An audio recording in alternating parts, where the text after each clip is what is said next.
Hi guys, welcome back to this channel. And यहाँ पे आप देख सकते हो एमआरआई रिपोर्ट है। तो यहाँ पे MR feature are suggestive of avascular necrosis in head of the femur. तो यहाँ पे ए वास्कुलर नेक्रोसिस की कंडीशन के बारे में डिस्कस करेंगे। तो ए वास्कुलर नेक्रोसिस क्या होता है? तो ए वास्कुलर नेक्रोसिस है एक ऐसी बीमारी है जिसमें हड्डी की जो खून की सप्लाई होती है वो रुक जाती है या फिर कम होने लगती है, जिसकी वजह से जो हड्डी की टिश्यूज़ रहती है वो धीरे धीरे मरने लगती है। एवीएन है, मतलब कि ए वास्कुलर नेक्रोसिस है, इसको ऑस्टियो नेक्रोसिस भी बोलते हैं। उसके अलावा देखें तो इस्चेमिक बोन नेक्रोसिस भी बोलते हैं। ये है वो ज़्यादातर देखें तो कूल्हे का जो जोड़ होता है, मतलब कि हिप जॉइंट होता है, उसको इन्वॉल्व करता है। जो हिप जॉइंट होता है उसमें देखें तो जो फीमर हड्डी होता है उसका बॉल जैसा हिस्सा ऊपर का, और जो सॉकेट जैसा हिस्सा होता है हिप जॉइंट का कूल्हे की हड्डी का, जिसको बोलते हैं एसिटाबुलम, इस जोड़ को यहाँ पे ये ज़्यादा इन्वॉल्व करता है। जो ए वास्कुलर नेक्रोसिस की कंडीशन है वो पे ए वास्कुलर नेक्रोसिस की कंडीशन है वो खून न मिलने की वजह से जो हड्डी है वो धीरे धीरे नष्ट होने लगती है। ए वास्कुलर नेक्रोसिस है वो सिर्फ कूल्हे की हड्डी होती है, कूल्हे का जो जोड़ होता है, हिप जॉइंट होता है, तो उसको प्रभावित न कर कर और भी जो जोड़ होते हैं उनको प्रभावित कर सकता है। ऐसी कंडीशन है वो घुटन में हो सकती है, देन कंधे में, देन टचना होता है, उनको भी ये प्रभावित कर सकता है। अब बात करते हैं यहाँ पे ए वास्कुलर नेक्रोसिस है तो इसके कौन कौन से कारण रह सकते हैं। जो जोड़ है, जॉइंट है, उसके ऊपर चोट की वजह से या फिर फ्रैक्चर की वजह से, फ्रैक्चर ऑफ द फीमर का जो नेक हिस्सा होता है, जो फीमर हड्डी होता है उसका नेक हिस्सा होता है, तो उसका फ्रैक्चर की वजह से।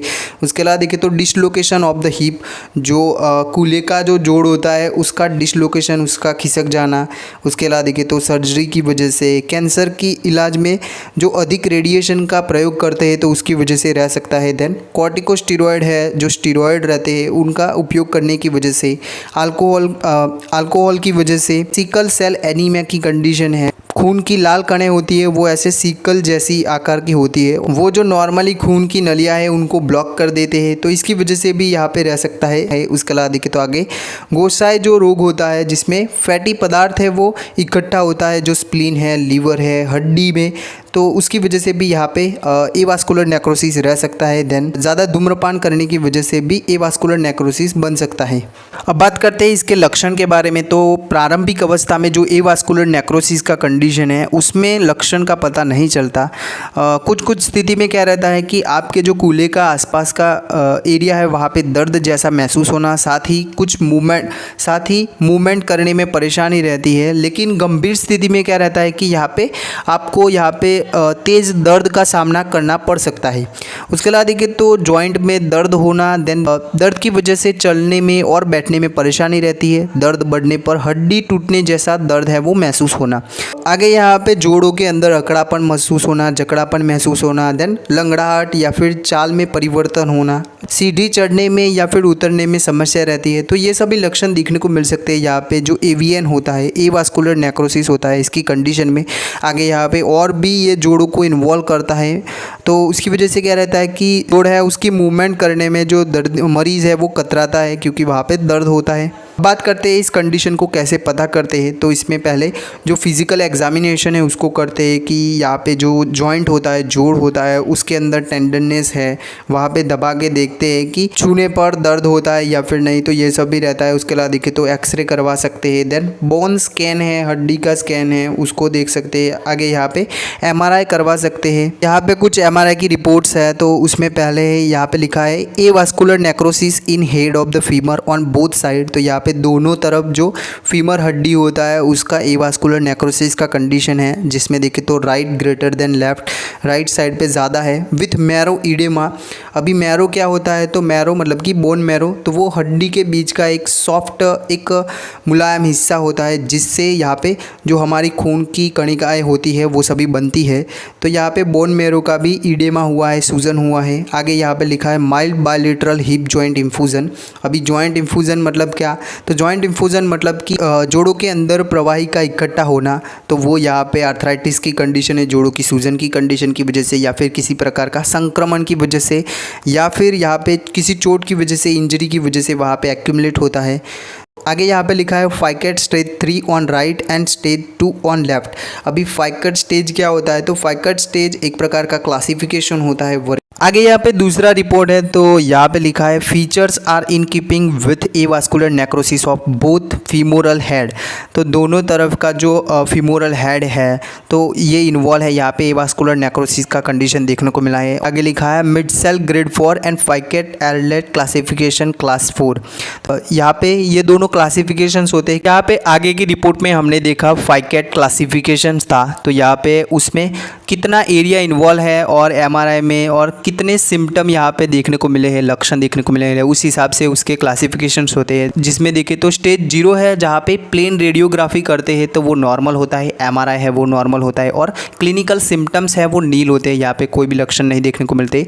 स्टेज 1 है वहाँ पे प्लेन रेडियोग्राफी है वो करवाते हैं तो उसमें नॉर्मल या फिर माइनर ऑस्टियोपिनिया, मतलब कि हड्डी है उसका जो बोन मास होता है वो लूज होना, कम होना और उसकी वजह से हड्डी है वो कमज़ोर होती है। यहाँ पे स्टेज 1 में माइनर ऑस्टियोपेनिया देखने को मिलता है। आगे यहाँ पे एमआरआई है उसमें ईडिमा देखने को मिलती है, सूजन देखने को मिलती है। तो बोन स्कैन है वो यहाँ पे एक प्रकार का न्यूक्लियर स्कैन होता है जो कि यहाँ पे हड्डी की रोगों को देखने के लिए करवाते हैं। तो इसमें देखें तो यहाँ पे अपटेक ज़्यादा हो तो वो यहाँ पे एबनॉर्मलिटी को दर्शाता है, फ्रैक्चर की कंडीशन है या फिर इन्फेक्शन की कंडीशन है उनको। तो यहाँ पे स्टेज 1 में बोन स्कैन में इंक्रीज्ड अपटेक लिखा है। आगे यहाँ पे क्लिनिकल सिम्टम है तो इसमें pain typically in the groin, तो यहाँ पे ग्रोन रीजन में दर्द होना। आगे स्टेज 2 में देखें तो प्लेन रेडियोग्राफी है, उसमें देखें तो मिक्सड ऑस्टियोपेनिया एंड स्क्लेरोसिस। तो यहाँ पे देखें तो ऑस्टियोपेनिया और स्क्लेरोसिस मतलब कि हार्डनिंग होता है, उस भाग का हार्डनिंग होना, वो यहाँ पे सख्त बनना। आगे यहाँ पे क्लिनिकल सिम्टम है तो इसमें पेन और स्टिफनेस देखने को मिलता है, दर्द और अकड़ापन देखने को मिलती है। और बोन स्कैन है इसमें भी इंक्रीज्ड अपटेक। एमआरआई है इसमें जियोग्राफिक डिफेक्ट देखने को मिलता है। यहाँ पे स्टेज 3 की बात करें तो इसमें प्लेन रेडियोग्राफी है, इसमें क्रिजेंट साइन देखने को मिलता है। आगे यहाँ पे एमआरआई है वो same as a plain radiography मतलब कि क्रिजेंट साइन देखने को मिलता है। और क्लिनिकल सिम्टम की बात करें तो इसमें पेन और स्टिफनेस देखने को मिलती है।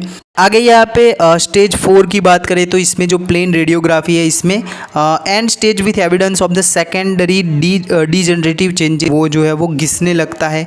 और यहाँ पे एमआरआई है वो same as a plain radiography. Clinical symptom की बात करें तो पेन एंड लिम्प मतलब कि लंगड़ा के चलता है जो मरीज़ है और दर्द देखने को मिलता है उसका। अब बात करते हैं इसके ट्रीटमेंट ऑप्शन के बारे में। तो इसमें दर्द और सूजन को कम करे वैसी दवाई खा सकते हैं। पहला देखें तो कोलेस्ट्रॉल कम करे वैसी दवाई खा सकते हैं, क्योंकि यहाँ पे क्या रहता है कि खून की जो नली रहती है उसके अंदर फैटी टिश्यू का जमना, तो उसकी वजह से भी यहाँ पे एवीएन जो एवास्कुलर नेक्रोसिस है वो देखने को मिल सकता है। आगे यहाँ पे खून को पतला करे वैसी दवाई ले सकते हैं। देन खून की नली है उनको खुला करे वैसी दवाई ले सकते हैं।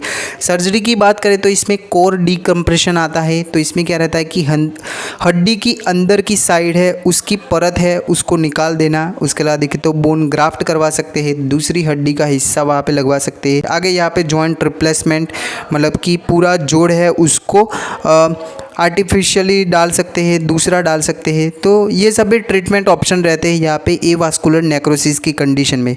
आई होप आपको इस वीडियो से कुछ जानने को मिला होगा। Thank you.